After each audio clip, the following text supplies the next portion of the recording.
Professor Armitage is the Lloyd Blankfein Professor of History and, more importantly, Chair of the History Department at Harvard University. He teaches intellectual history and international history. Born across the pond and educated at Cambridge and Princeton, before he eventually arrived at our Cambridge on this side of the Atlantic in 2004, after also teaching at Columbia University. He is a prize-winning teacher and writer, has lectured on 6 continents, and held research fellowships and visiting positions in Britain, France, the United States, and Australia.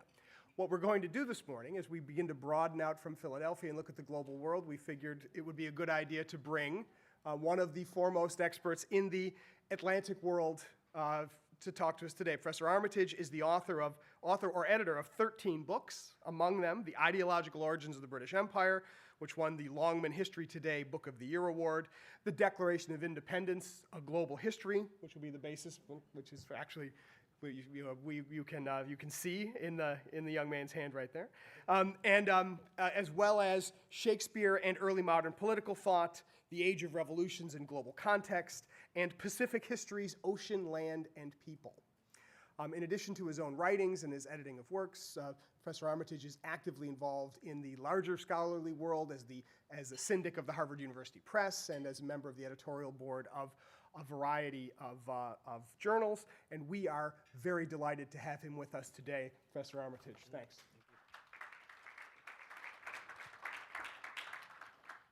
Ron is now my new best friend. It's a long time since anybody's called me a young man. Thank you, Ron. I really appreciate that. People sometimes ask me what it's like being chair of a major department like the Harvard History Department, and I refer them to the dictionary definition of a chair, which is a thing upon which everyone sits.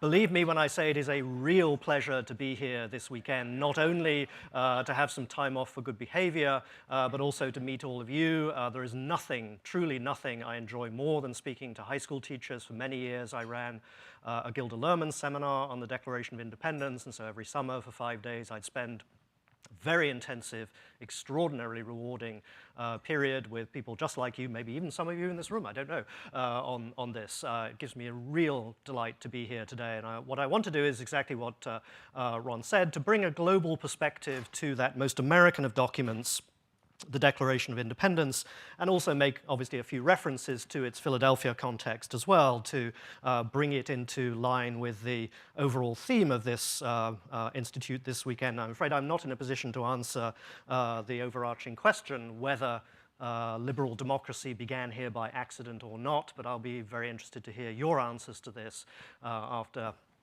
your immersion in the talks and discussions that you've had this weekend. So let me begin not with a Philadelphian, but someone who spent crucial time here, Thomas Jefferson.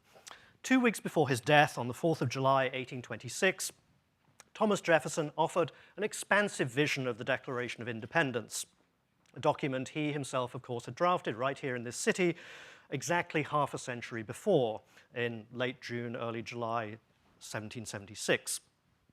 In the letter that I'll quote in a second, he was declining an invitation to attend the commemoration in Washington, D.C. of the 50th anniversary of American independence. In that letter, one of the very last ones he wrote, not quite the very last letter that Thomas Jefferson wrote was to his wine merchant about a shipment of French wine, interestingly.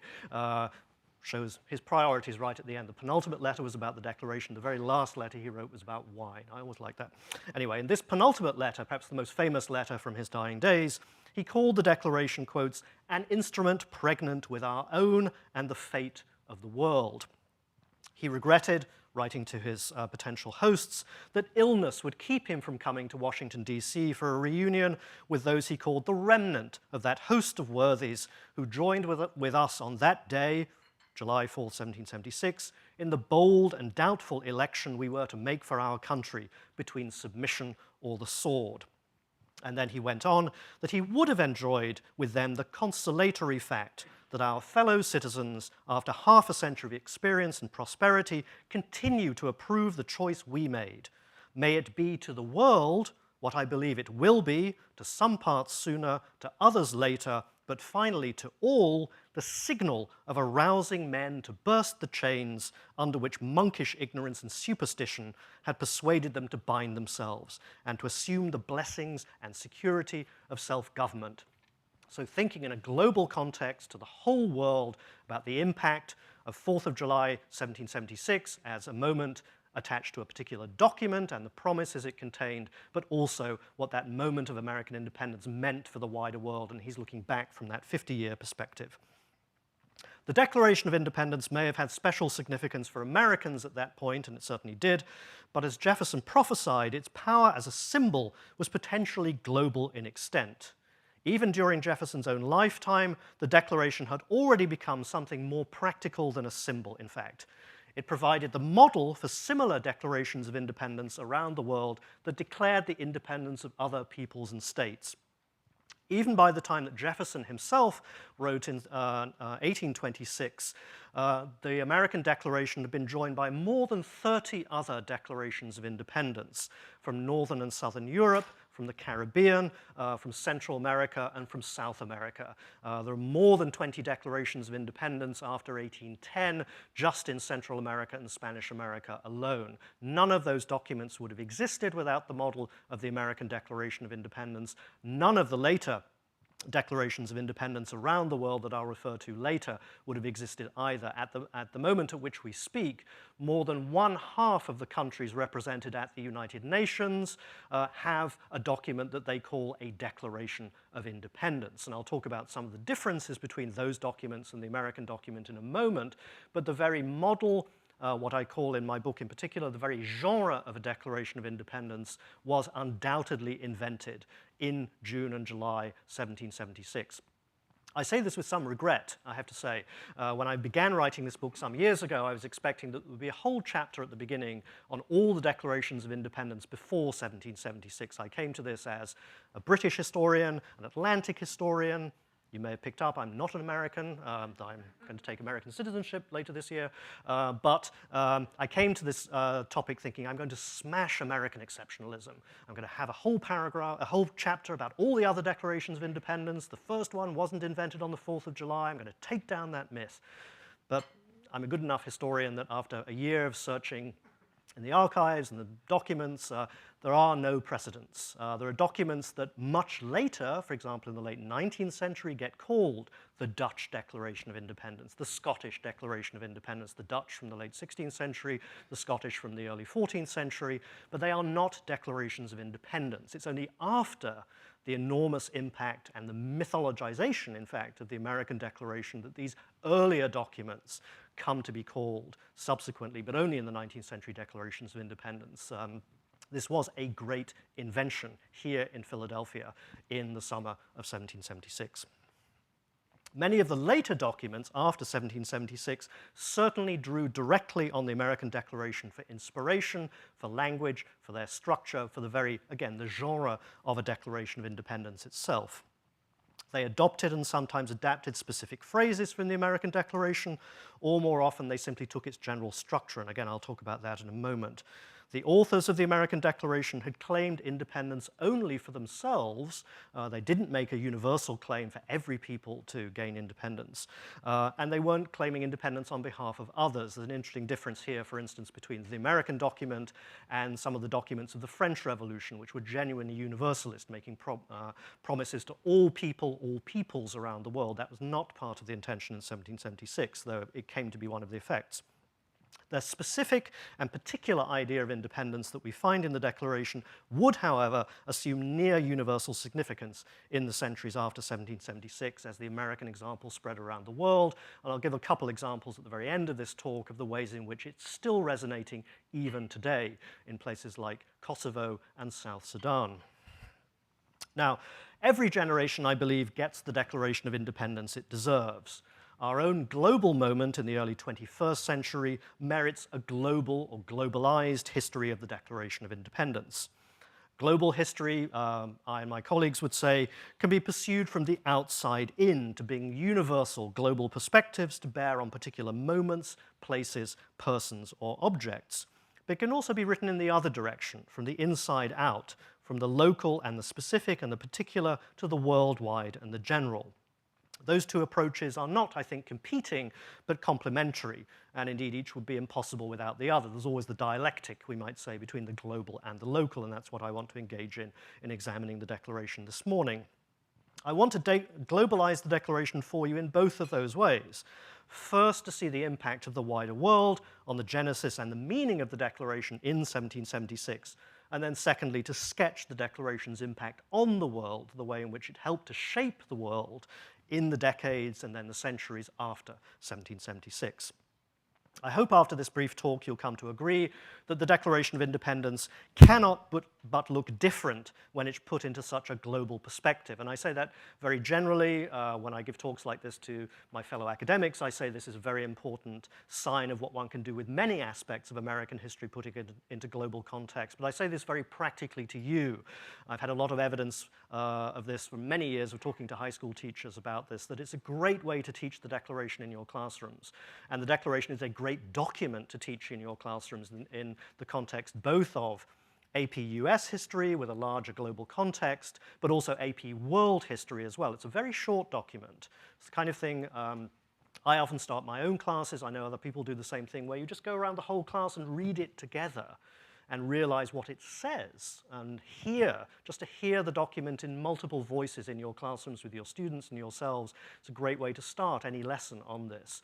And then to start thinking about what it says, some of the unfamiliar phrases that we don't always put stress on in our imagining of what the document says. And that's what I want to do today, is to put some stress on those phrases, to bring out phrases which you might skip over, or we might skip over when we read it or remember it, but actually tell us a great deal about the international and the global situation in 1776. And then these phrases resonate for a great many other peoples around the world after 1776. And I believe they'll resonate for many of your students as well, in the sense that these global languages, these international languages, now make more sense in the early 21st century than they might have done, say, in the middle of the 20th century. When there were other perspectives, perhaps more national, inward-looking perspectives on both American history and the document itself. Of course, no single document is so bound up with what it means to be American than the Declaration, and few words, we might say, sum up the American creed as succinctly as the rights to life, liberty, and the pursuit of happiness. Yet I want to show now that from its very inception, the Declaration of Independence was bound up with a wider world. The most obvious way to illustrate that is to look at the earliest physical, material forms of the Declaration produced right here in Philadelphia, blocks from where we stand today.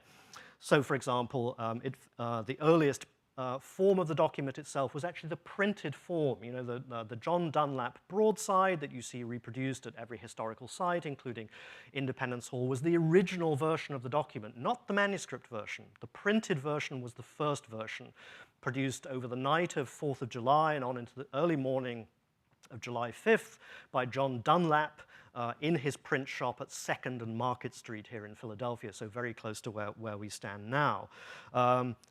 Who was John Dunlap? He came from Northern Ireland, so in a broad sense, he was British. How did he print the document? He printed it on a printing press, but there were no manufacturers of printing presses in the British American colonies at that point, so absolutely certainly his printing press would have been imported from Britain. Where did he get the type? Again, there were no type founders. No one was producing type in the colonies at that point, so his type would almost certainly have come from London. And I think most revealingly of all, where did the paper come from? What later becomes called the United States didn't become self-sufficient in paper manufacture until probably, I think, the second decade of the 19th century. And we can tell from analysis of the surviving copies of the printed version of the Dunlap broadside that he printed all of his copies on Dutch paper. So this is a Northern Irishman who is a British subject using a British printing press with British type, printing the Declaration of Independence on Dutch paper. There was nothing American about that in its physical form. Fast forward a few weeks to the signing of the so-called engrossed copy, that is the manuscript copy, the formal manuscript copy of the Declaration of Independence, signed from late July on into early August. There's no one moment, unlike the famous painting of the signing of the Declaration of Independence, where everyone comes together to sign it. It's sitting in what we now call Independence Hall, the Pennsylvania Assembly. waiting to be signed as people come through. What do they sign it with? Again, you've been to Independence Hall, you've seen the silver inkstand, the famous silver inkstand with which it's signed. Can anyone tell me where the silver mines were in British North America in the 17th and 18th century? No. That silver, I don't know whether anyone's done an analysis of the silver itself, but it almost certainly came from Mexico or Peru. Originally probably mined in the 16th or 17th centuries. Almost certainly this would be captured silver, which through the circuits of privateering had made its way back into the northern colonies through the Atlantic world. So even again, that mythical object, the original silver inkstand, which was used to sign the Declaration of Independence, would ultimately have come from the Spanish colonies through these illegal circuits. Who made that silver inkstand? Philip Syng, who was himself an Irishman. There were no Americans before July 4th, 1776, and even sometime after that. We can't call them Americans, really. So at this moment, all of this physical evidence right here in Philadelphia of the printing and the signing of the Declaration itself gives us a nice snapshot of the circuits of the Atlantic world, the movement of people and goods, the ways in which all of these cosmopolitan circulations of individuals, of physical goods, came together to create this most American of documents, which is American in no sense, in its physical sense, except possibly the vellum which is used to create the engrossed copy. I think the animal out of which that skin was taken, we maybe call that animal an American by July or August 1776, but certainly the printed version is not. Also, just as a sidebar, the first German translation, the first translation that isn't in any language other than English, took place here in Philadelphia. I think it's on something like the 8th of July, 7th or 8th of July, in one of the German language newspapers here in Philadelphia. The first translation of the Declaration into any language other than English takes place here. So all little bits of evidence about the cosmopolitanism, the circulatory nature, the internationalized nature of the world that the Declaration arises from and then is also addressed to as well. Remember also that of the 55 delegates to Congress who put their signatures to the engrossed manuscript copy you can now see in the National Archives in Washington, D.C., 9 of those 55 had been born in Britain and Ireland, and more than a dozen had been educated abroad in England, Scotland, and in a couple of cases in France as well. So even the signers themselves were a very cosmopolitan bunch from around the Atlantic world, not all of them born here in the colonies, and not therefore natal Americans in the end either. The earliest public versions of the Declaration that arose here in Philadelphia arose at these intersections of politics and printing, the migration of individuals and the movements of goods around an Atlantic world that over the course of the 18th century increasingly linked Europe, Africa, and the Americas into a single economic and cultural system. If traces of the world beyond the North American colonies can be discovered in a document invested with so much significance as an icon of Americanness, then I think similar vestiges can be found throughout the various materials from which American history is built, and this approach can, I think, be expanded for many other aspects of American history. But let's think about the set of events or the process out of which the Declaration arose, what we call the American Revolution, what comes to be called retrospectively the American Revolution. That took place within, and I think was also in large part a product of, a global moment in the late 18th century itself. The generation of Europeans and Americans that came of age in the decades before 1776, and remember this was a young man's revolution. If you do an analysis of the ages of the revolutionaries themselves, their median age is somewhere in their early 30s. It's extraordinary how young almost all of the founding fathers, revolutionaries, and others were, with the exception of Benjamin Franklin, but they're all very, very young. It's a young man's revolution very much. But they came of age in the era after the 7 Years' War.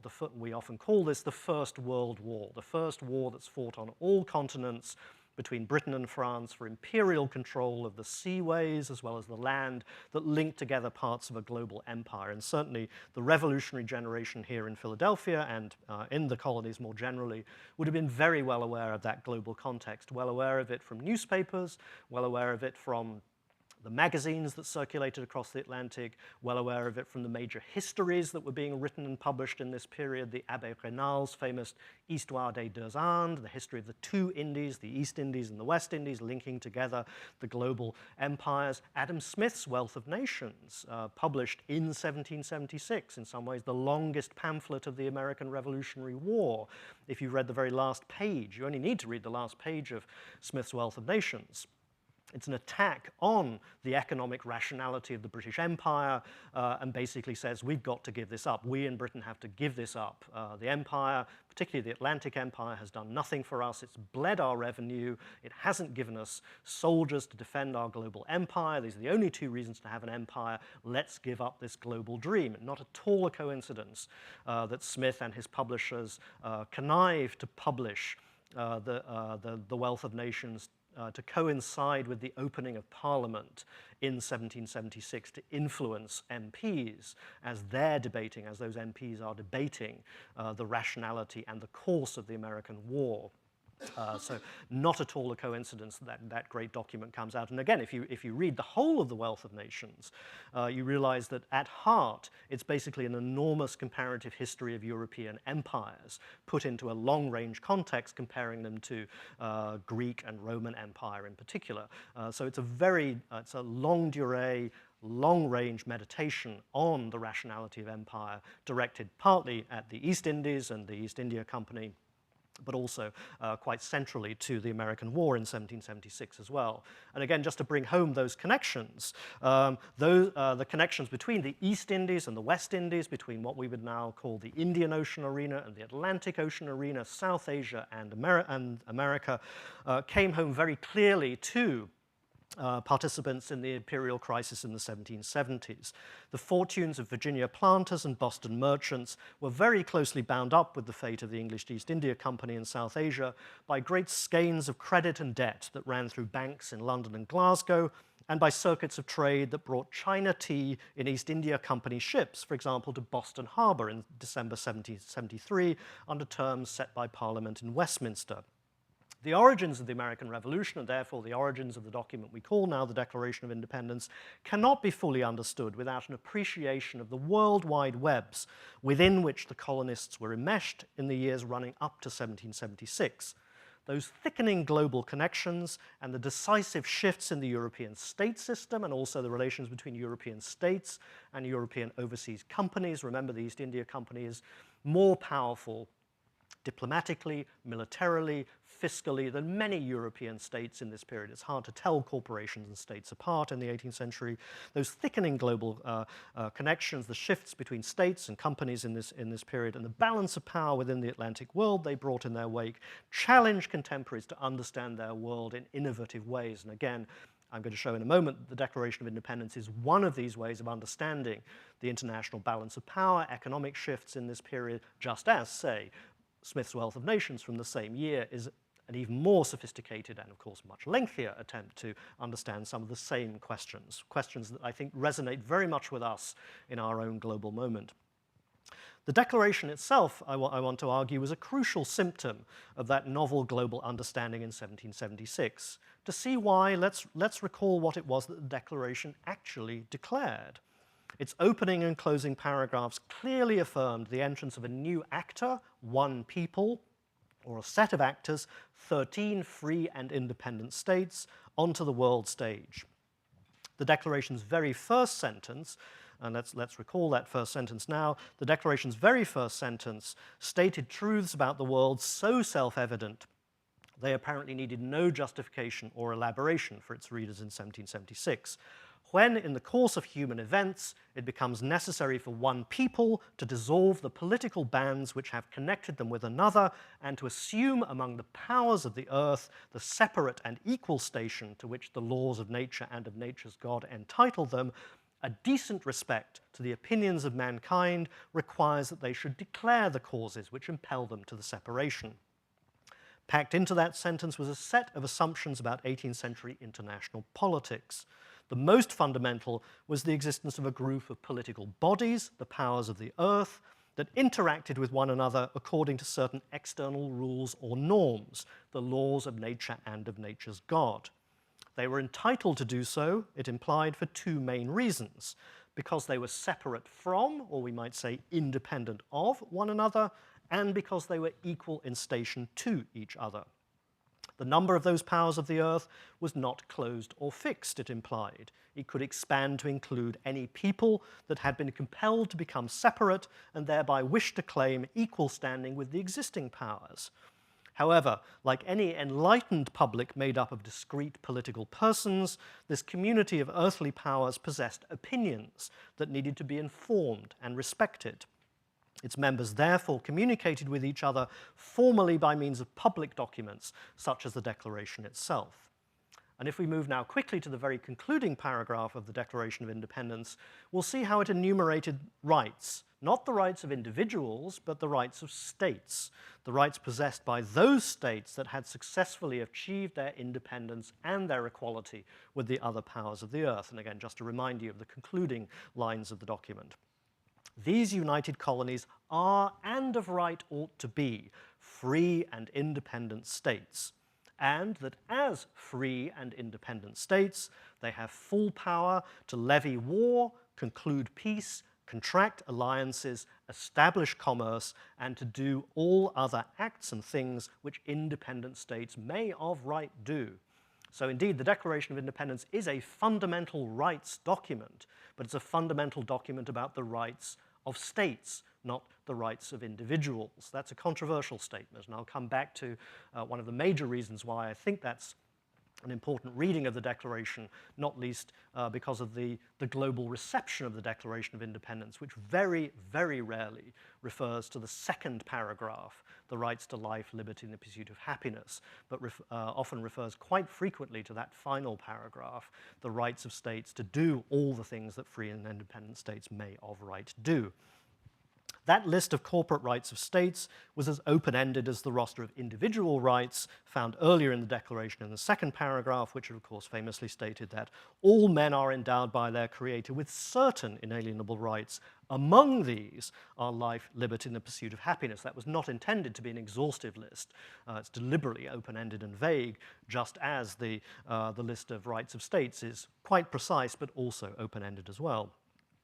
The Declaration specified the powers of states, war and peace, treaty-making and commerce, without foreclosing the need to exercise other similar powers should the need arise on the part of states themselves. With that precise but flexible declaration of rights, the representatives of the United States, as they now turn themselves into, announced that they had left the transnational community of the British Empire to join instead an international community of independent sovereign states. What we call the Declaration of Independence was therefore a declaration of interdependence. By issuing it, Congress showed their respect to the opinions of mankind. They submitted the facts of their case to a candid world, meaning an unprejudiced world, and they pledged to treat the British as we hold the rest of mankind, enemies in war, in peace, friends.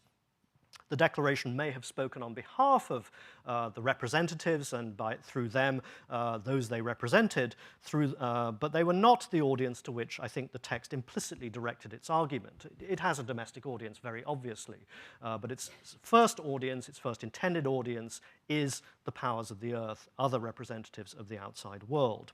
And it was intended to shape their opinions. It's a propaganda document in the neutral sense of propagandas, sending seeds upon the waters, explaining a cause, justifying a cause, converting others to the rationality, the logic, the justice of that cause.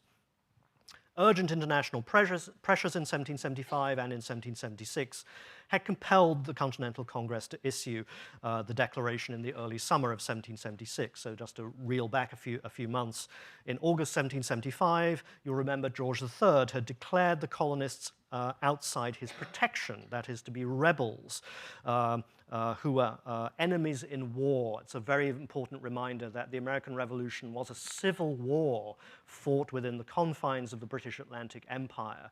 I think, that's a very important way of rethinking the so-called American Revolution, not just as an independence movement of one, as it were, pre-existing people demanding their freedom. That people did not exist before 1776. Indeed, there are good arguments among American historians for saying that Americans, as one single people, didn't begin to exist until after the Civil War, what we call the Civil War in the 19th century. It was a civil war, a local civil war in places like South Carolina, but in a general sense, it was a civil war within a British community. So even at the point of declaring independence in Jefferson's language, the Declaration still speaks of British brethren. Even in that document, there's still a sense of a division within a common community there.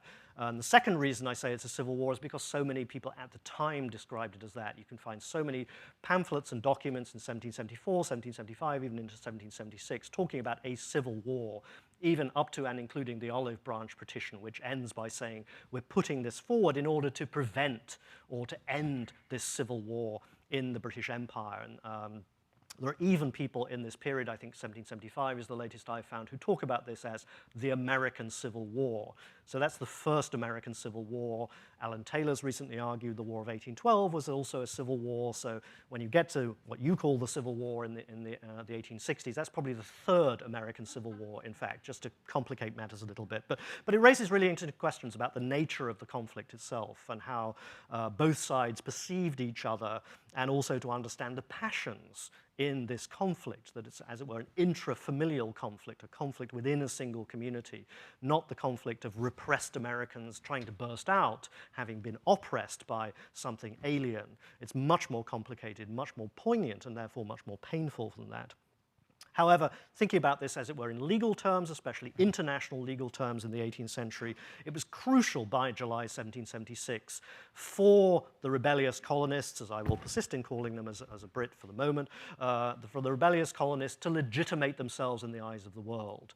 They had to create the structures within which they could gain recognition, and having gained recognition, gain very practical aid in the form of commerce, men, materiel, diplomatic support for their cause. They could only do that if they had some vestige of independent legitimacy within the international community of the Atlantic world and among the powers of the earth in July 1776. So à l'outrance, at this crucial moment in July 1776, the Declaration of Independence is intended precisely to do that, to make a plea for recognition, to make a plea for interdependence with the other powers of the earth, to gain much needed, absolutely critical support for the cause itself. And they could only do that by presenting themselves as legitimate belligerents outside the British Empire, outside the circuit of the British monarchy, and therefore not to be rebels anymore, but independent states or their representatives with whom others could then treat legitimately, enter into treaties, enter into support, enter into military alliances at that point. The most famous statement of these arguments, again, comes from right here in Philadelphia in Thomas Paine's Common Sense, written in January 1776 here in this city, where he talked about the contemporary custom of nations and argued that only independence would permit a mediator to negotiate peace between the United States and Great Britain at the end of the conflict, that foreign alliances could not be secured without independence, and that charges of rebellion would continue to persist if the colonists did not declare themselves independent. Moreover, he argued in Common Sense, it was essential for, quotes, a manifesto to be published and dispatched to foreign courts. Until that such a manifesto explaining and justifying the cause had been sent to foreign courts, he said, the custom of all those courts is against us and will be so until by an independence we take rank with other nations.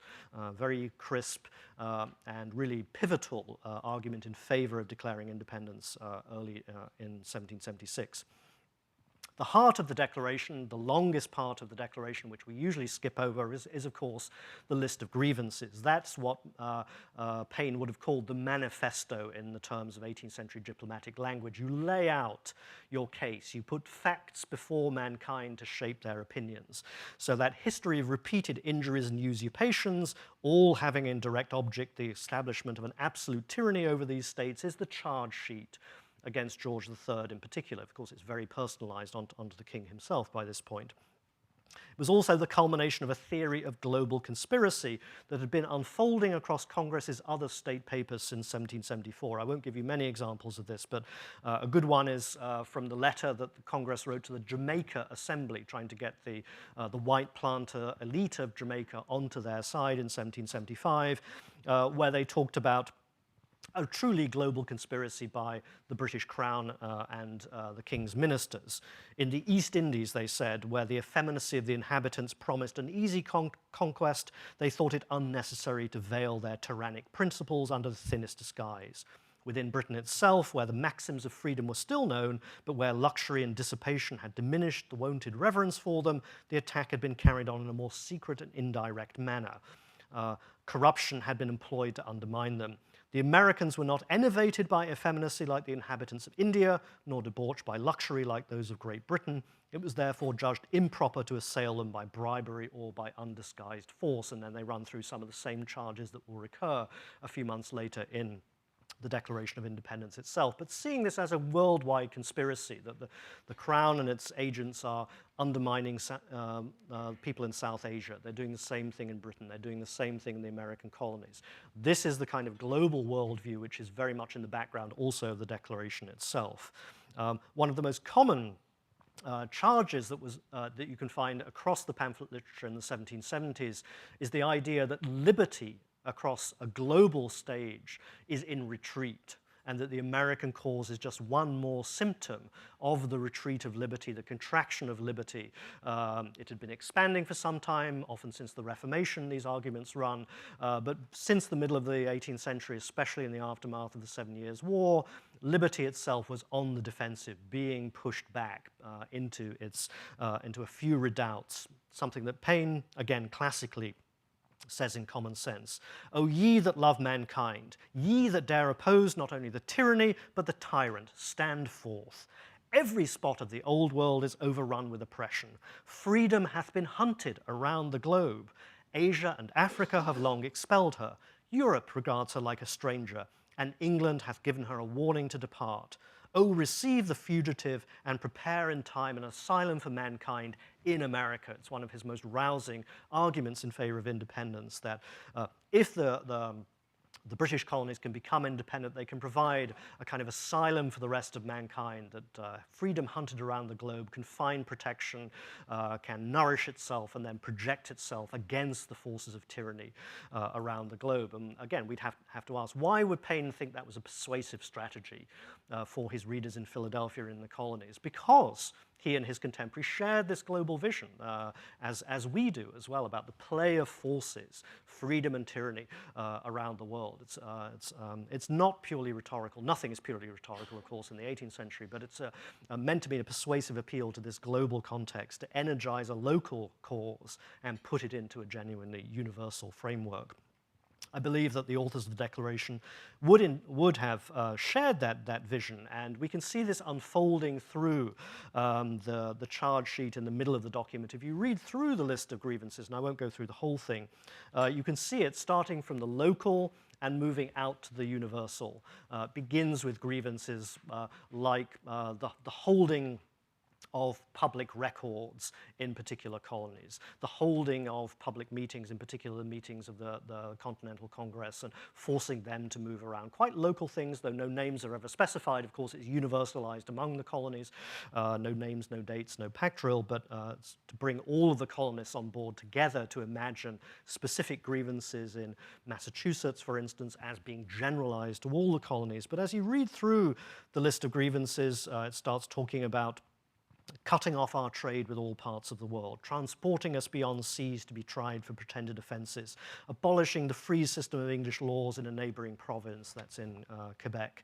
And as the charges mount rhetorically to their crescendo through the course of the bulk of the Declaration of Independence, the last group, the climactic group of charges, goes outward from the purview of domestic administration and colonial legislation into the realm of what would have been called at the time the law of nations, or what we would call international law.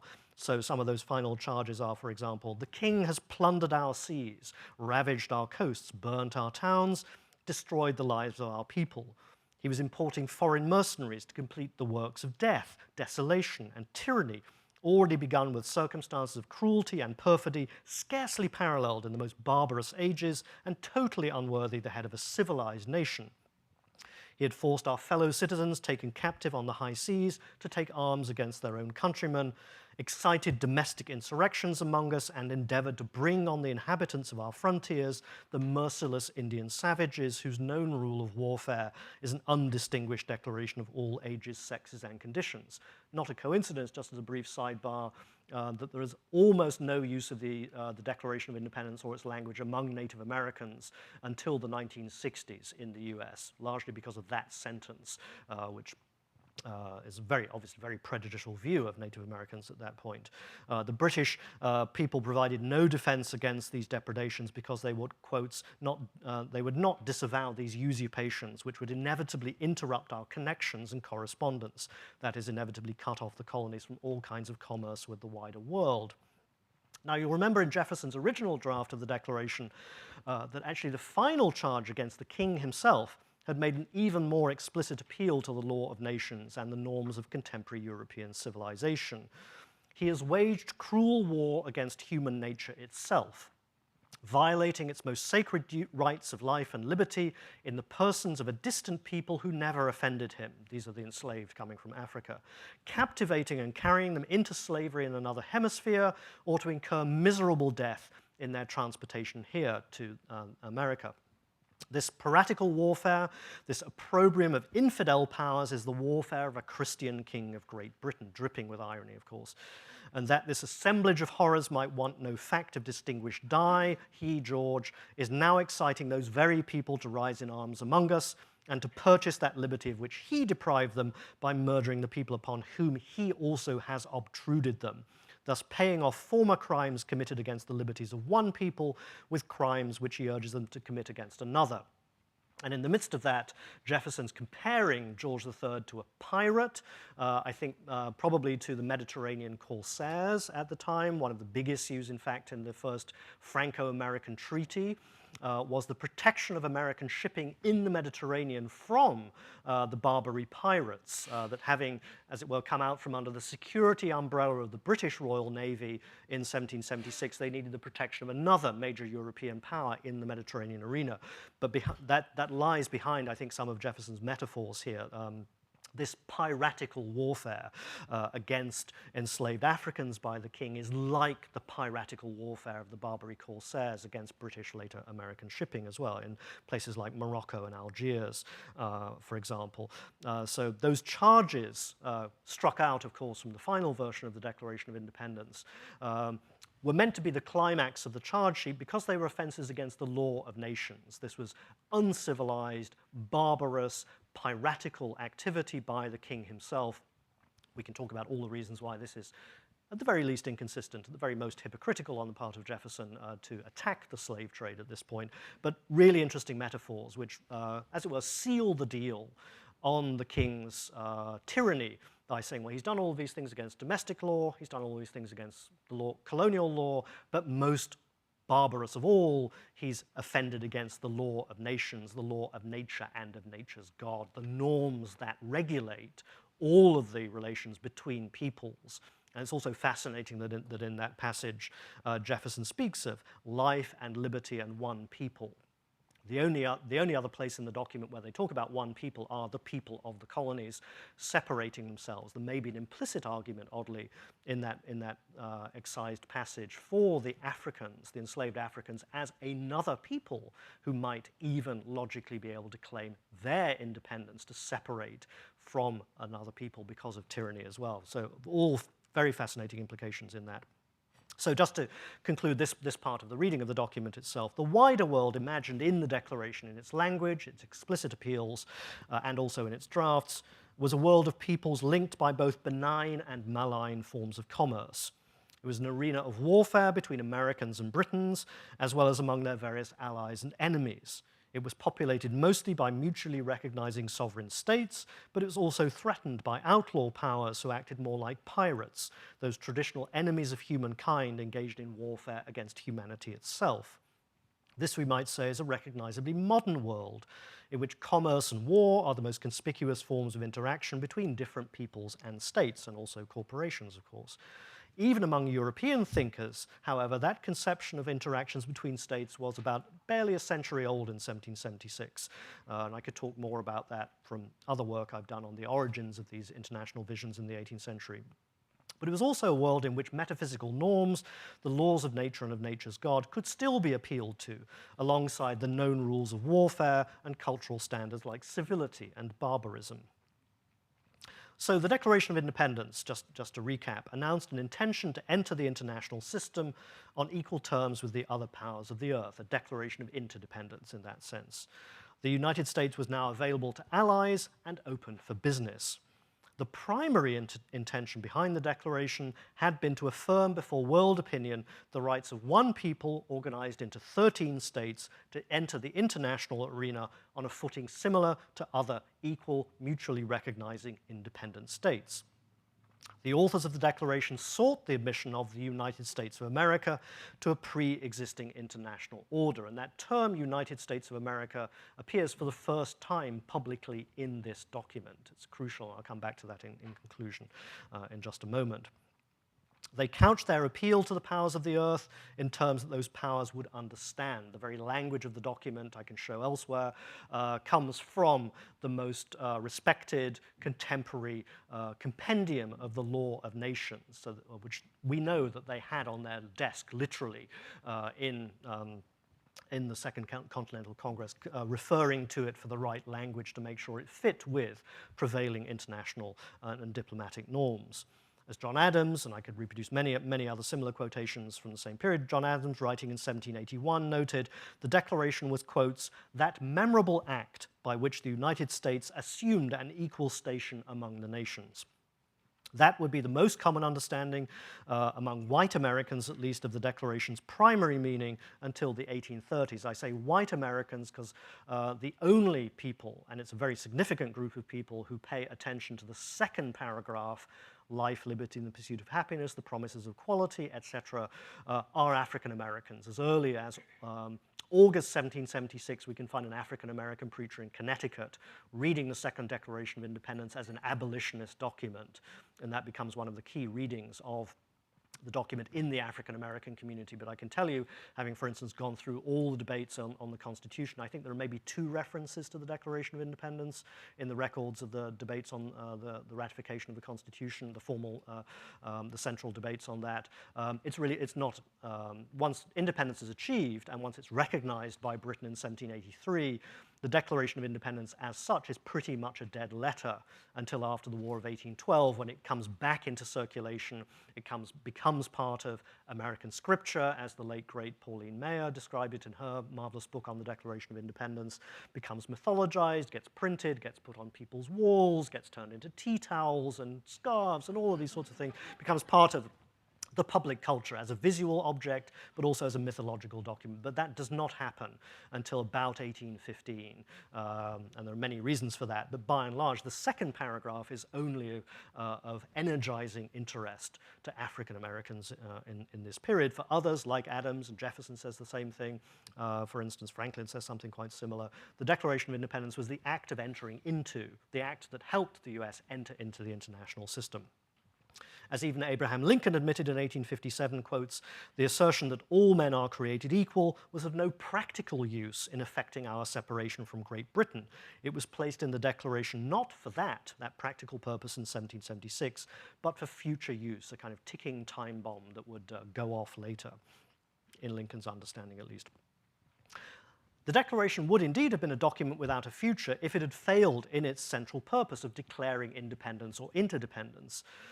Had it been entirely ignored, as by many at the time it was in fact, had its fundamental claims been decisively refuted, and there were those who attempted to do this, including the young Jeremy Bentham, who you may have heard of in other contexts. He's a paid hand, a hired hack for the British government in 1776, who writes the official response to the Declaration, a withering, absolutely withering philosophical attack on the Declaration. Reproduced in my book. Had American independence more practically been nipped in the bud by British military force, as it could very well have been in 1776 even then few might recall the supposedly self-evident truths of the document, as many other failed declarations of independence were subsequently forgotten. These gloomy conclusions about the long-term life of the Declaration can be somewhat reinforced by the history of the reception of the document soon after 1776. Reports of American independence as a fact began immediately traveling across the Atlantic Ocean and then deep into continental Europe in the summer and autumn of 1776. Only 2 months after Congress had passed its resolution on July 2nd, word of independence had reached as far east as Warsaw. So within 2 months, that resolution had been heard of in Warsaw. We think of this as quite remarkable, but the speed of communication even deep into Central Europe, was pretty fast in this period. And the itinerary of the news illustrated that remarkable speed of communications in the late 18th century. We can track very nicely, I'm sorry I don't have a map for you, how word spread first to London, from there to Scotland, Ireland, and Holland, before it gets carried from Holland to the German lands, Scandinavia, and southern and eastern Europe in the space of barely 8 weeks. And as it's moving around through the circuits of news, through diplomatic and especially commercial circles, it pops up in newspapers in France, in the Low Countries, in Denmark, sometimes with snippets of translation of the document, but usually just the American colonies, the British American colonies have declared their independence, and you can track it on its way there. But I think most historians would say it's not the document itself which affects the pivotal turning point in the War of Independence at that point, though it's very important in shaping public opinion in Europe, but we'll probably argue that it's military changes in the military balance of power in the colonies, which really helped to push forward the cause of independence in this period. But I think it is important to track the itinerary of the document, the way in which it's used as a propaganda document, but also some of the failings as well.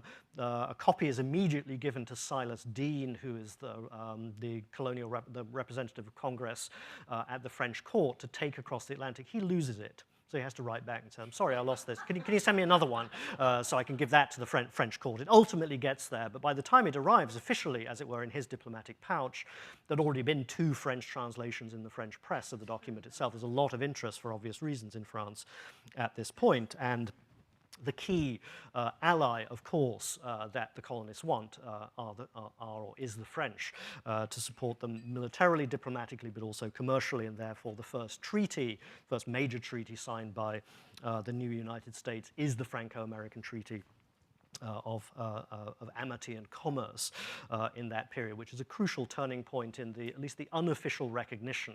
According to the law of nations in the 18th century, it was not possible for a third party formally to recognize a rebellious group that had declared independence. It was only possible for the second party, the other party, Britain, to put the seal on that. But there's a very interesting debate about how those norms are changing because of the Declaration of Independence and because of the Franco-American Treaty, which we could talk about. These norms are still somewhat in flux even today.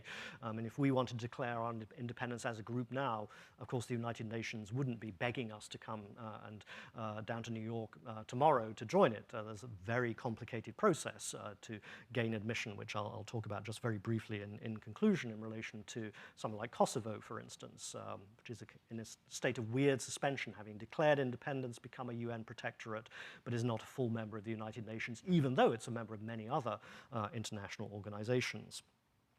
So if we move from 1776 extremely rapidly up to the present, put on your seatbelts, it's going to be a very rapid ride in the next 10 or 15 minutes to go from 1776 up to the present, we can see that the American Revolution was the first outbreak of what I've called a contagion of sovereignty that swept the world in the centuries since 1776. Declarations of independence were among the primary symptoms of that contagion. Its influence spread first to the Low Countries, and then to the Caribbean, Spanish America, the Balkans, Africa, and Central Europe in the decades up to about 1848. The infection then lay dormant for much of the late 19th century until the First World War, when the collapse of the great land empires, for example, of the Ottomans, the Romanovs, and the Habsburgs, led to an outpouring of demands for self-determination, and that language is obviously used in the period after the First World War under the influence of Wilsonianism.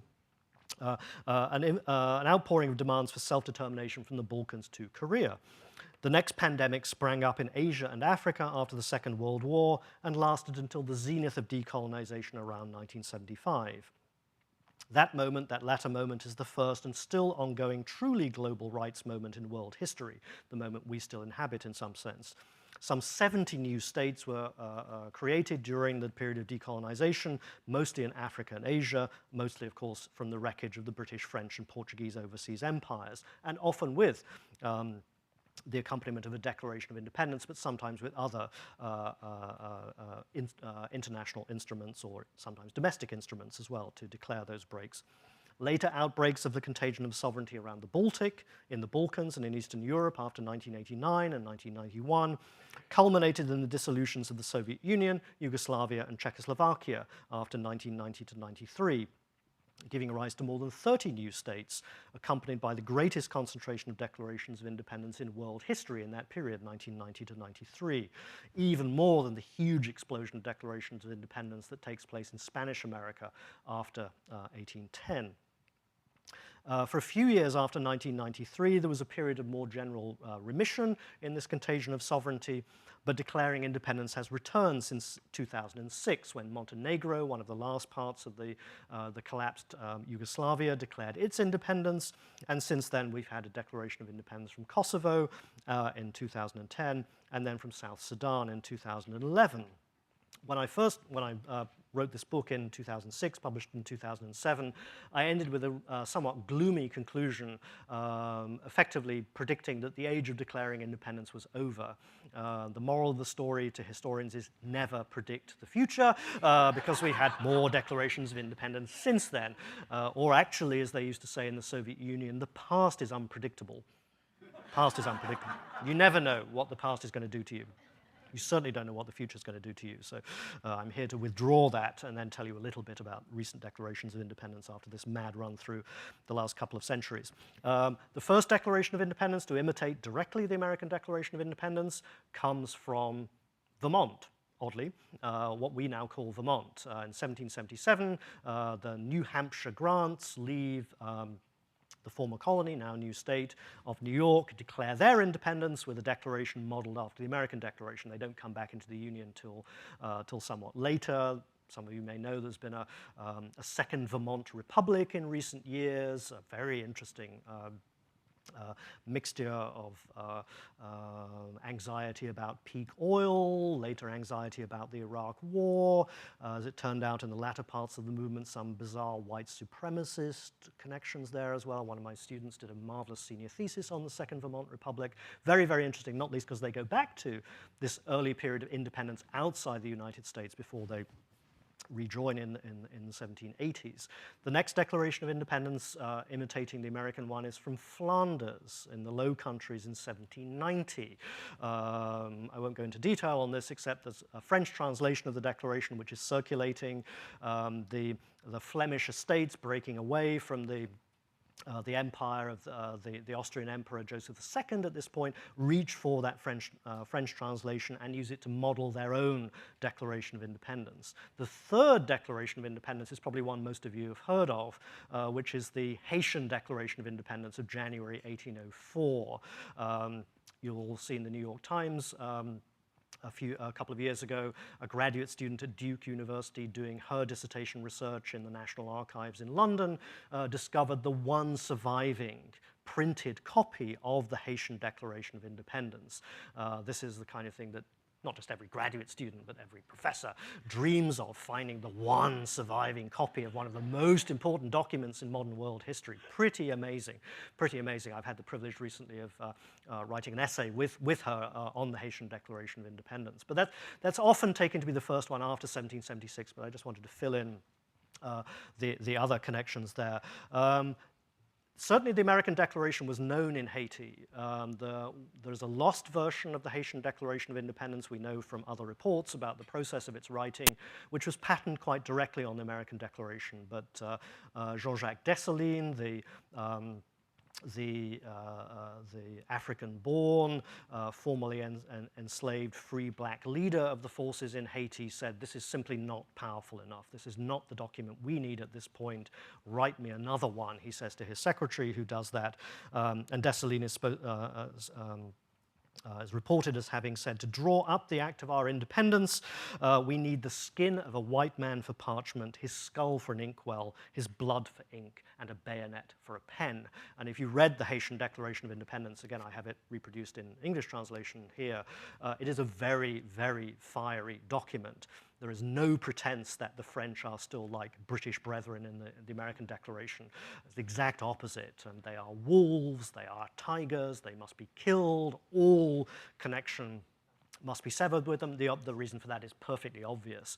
If the French managed to defeat Dessalines and his troops in Haiti, it would mean not just the loss of independence for the Haitian community, it would mean the loss of individual independence and the re-enslavement of all the members of that community. So there's a very, very high stakes game going on late 1803, early 1804, when the Declaration is declared in Haiti itself. So the American Declaration is just too passionless, too norm-driven, too close to the bloodless norms of international law, the law of nations at that point, to be useful there. Moving fast forward, I've already mentioned very briefly the proliferation, the explosion of declarations of independence that takes place in Spanish America. After the Napoleonic invasion of Spain, as you know, the Spanish Empire implodes, needs to reorganize sovereignty, various different communities, often at very local levels of cities or towns or even smaller groups, reclaim their sovereignty, reclaim their independence, and then try to reorganize sovereignty once central power in Spain over the empire has been reorganized. And in the context of that, there's a huge explosion of local declarations of independence, which then sort of move up the chain to become, by 1812, 1815, and then onwards actually into the 1830s, rippling through former Spanish America in Central and South America, what we would think of as declarations of independence on behalf of new countries, sometimes new empires, sometimes new monarchies, sometimes new republics, the whole set of different forms there. But by about 1838, I think there are something like 50 declarations of independence, maybe more than that, in fact, though they're still being discovered in local archives in former Spanish America. Some of them patterned very directly after the American Declaration, such as the Venezuelan Declaration of Independence of July 1811, 5th of July 1811, not a coincidence, they wanted to. Promulgated on the 4th of July to rhyme with the American Declaration, but it was raining that day, so they waited till the 5th of July. Ran up a flag patterned after the French tricolor to buy into the prestige of the French Revolution, but doing it on the 5th, close enough to the 4th of July, also buying into the prestige of the success of the American Revolution as well, and quoting some of the same kinds of language there. I could go through many other examples. The Texas Declaration of 1836, the Anglo settlers in Texas, very strongly patterned, again, for very obvious reasons, after the American Declaration, partly because it was making a claim to protection by the US government. So it's a flattering use of the language to appeal to the US at that point, but also using by that point, by 1836, the pretty well-established norms, the pretty well-established language, the pretty well-established genre of a Declaration of Independence. One could add to this the Liberian Declaration of Independence of 1847, free blacks in Liberia, again making an appeal for protection in the international world, using the language of the Declaration of Independence. But that's one of the very few declarations that uses the language of life, liberty, and the pursuit of happiness, again because it's coming out of free African American communities. So there's a longer history of the use of that language which they're animating. And I think it's also the only Declaration of Independence which specifies life, liberty, happiness, and property. That does not occur, obviously, in the American Declaration, doesn't occur in any of the drafts of the Declaration. I have to say this because I think it's one of the myths that property was in there and it was struck out. It's not there in any of the drafts. It's not even there in John Locke's version of the similar language as well. But it's there in the Liberian Declaration of Independence, again, for the very crucial reason that many of those who founded Liberia had themselves, at an earlier point in their lives, been the property of others. So their claim to property is a claim to their individual independence. It's also The flip side of this, interestingly, is their claim to property and sovereignty in the land of Liberia against those from whom they had taken that land. It's a land grab against native Africans as well, so it's not a purely liberatory settlement, Liberia, let's say. It is another part of classic 19th century colonialism, but done by free blacks in this case, and they have some very disparaging things to say about the ignorant Africans among whom they find themselves, to whom they're bringing the light of Christianity, for instance. And so one could run through many more examples, but it's something I was genuinely surprised by when I was doing this research. I expected to find a very large number of these declarations of independence in the second half of the 19th century. Why might I have thought that? Because your standard textbook sentence on the latter part of the 19th century is it's the great age of nationalism. The great age of national self-assertion, romanticism, driving communities to find their own identities, recover their languages, create epics and histories to assert their own independence among other peoples.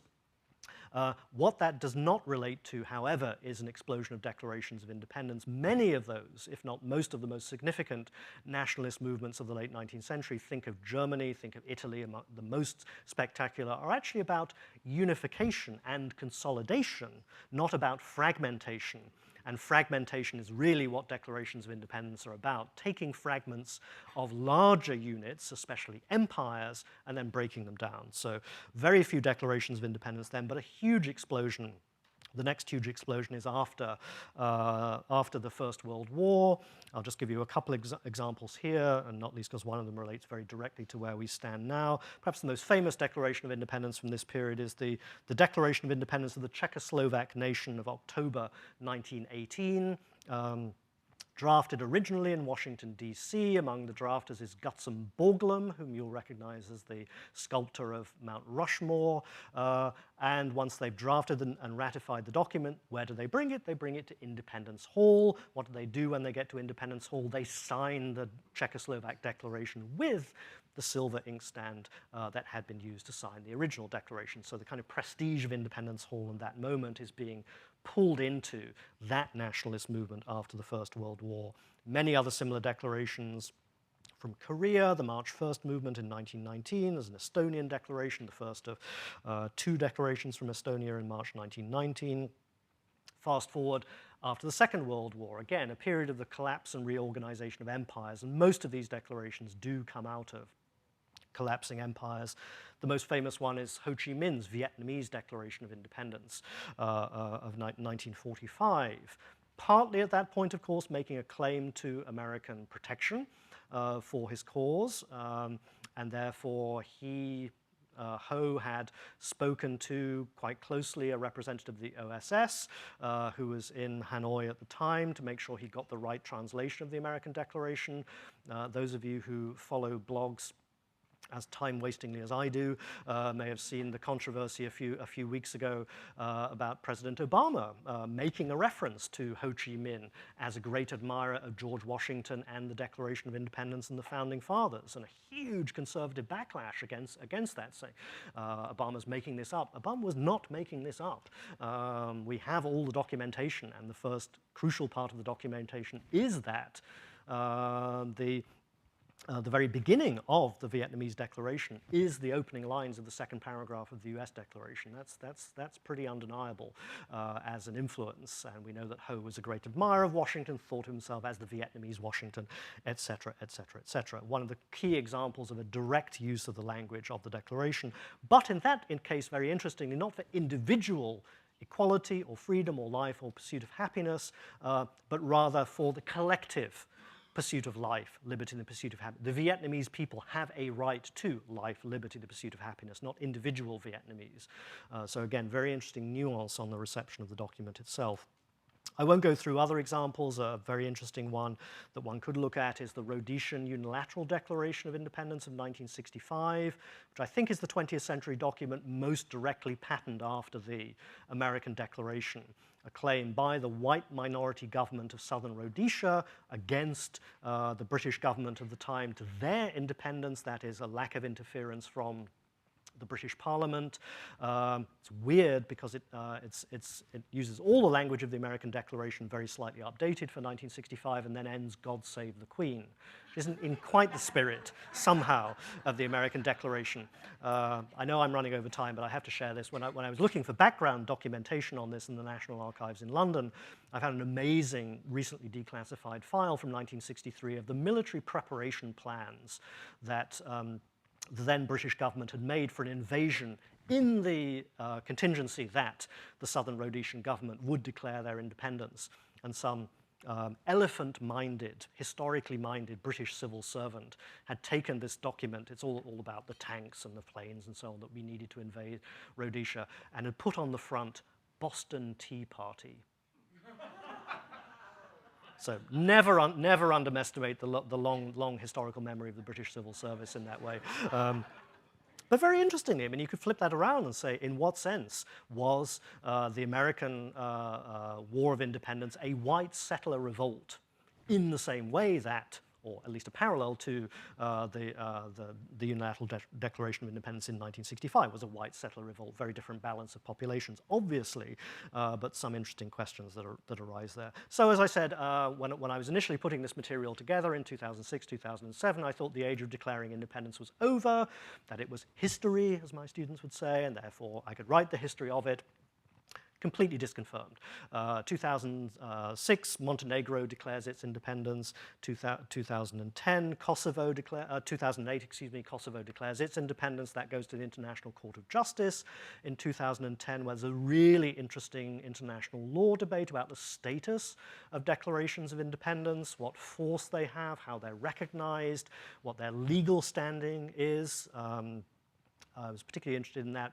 My one moment of global fame was that my book was cited in some of the submissions to the ICJ as historical understanding of how declarations of independence had been unfolded. And then the most recent one, at least the most recent active one, is the Declaration of Independence of South Sudan from 2011. If I had brought more materials with you, I could show the independence celebrations in the stadium in South Sudan where that was promulgated. Of course, not a happy story for Kosovo, still in suspension, but a really unhappy story, of course, in South Sudan with the civil war that breaks out there as well. So, in brief, what's the moral of the story? I have two morals here about the Declaration of Independence itself. The first was that we should think of the Declaration of Independence as a declaration of interdependence, but also as the birth certificate of the United States of America.